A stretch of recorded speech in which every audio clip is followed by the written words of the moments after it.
سورہ بقرہ۔ اے لوگو، اپنے اس رب کی عبادت کرو جس نے تمہیں اور تم سے پہلے کے لوگوں کو پیدا کیا، یہی تمہارا بچاؤ ہے، جس نے تمہارے لیے زمین کو فرش اور آسمان کو چھت بنایا، اور آسمان سے پانی اتار کر اس سے پھل پیدا کر کے تمہیں روزی دی۔ خبردار، باوجود جاننے کے اللہ کے شریک مقرر نہ کرو۔ ہم نے جو کچھ اپنے بندے پر اتارا ہے اس میں اگر تمہیں شک ہو اور تم سچے ہو تو اس جیسی ایک صورت تو بنا کر لاؤ۔ تمہیں اختیار ہے کہ اللہ تعالیٰ کے سوا اپنے مددگاروں کو بھی بلا لو۔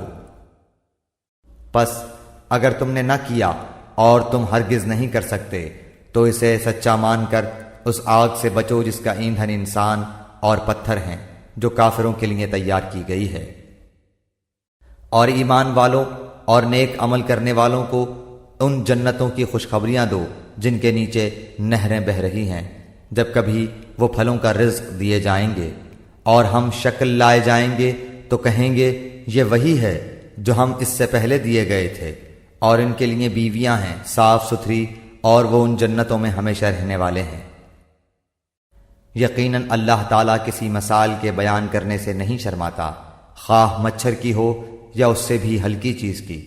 ایمان والے تو اسے اپنے رب کی جانب سے صحیح سمجھتے ہیں، اور کفار کہتے ہیں کہ اس مثال سے اللہ نے کیا مراد لی ہے؟ اس کے ذریعے بیشتر کو گمراہ کرتا ہے اور اکثر لوگوں کو راہ راست پر لاتا ہے، اور گمراہ تو صرف فاسقوں کو ہی کرتا ہے۔ جو لوگ اللہ تعالیٰ کے مضبوط عہد کو توڑ دیتے ہیں اور اللہ تعالیٰ نے جن چیزوں کے جوڑنے کا حکم دیا ہے انہیں کاٹتے اور زمین میں فساد پھیلاتے ہیں، یہی لوگ نقصان اٹھانے والے ہیں۔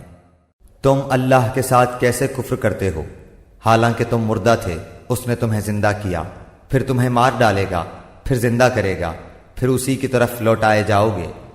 وہ اللہ جس نے تمہارے لیے زمین کی تمام چیزوں کو پیدا کیا، پھر آسمان کی طرف قصد کیا اور ان کو ٹھیک ٹھاک 7 آسمان بنایا، اور وہ ہر چیز کو جانتا ہے۔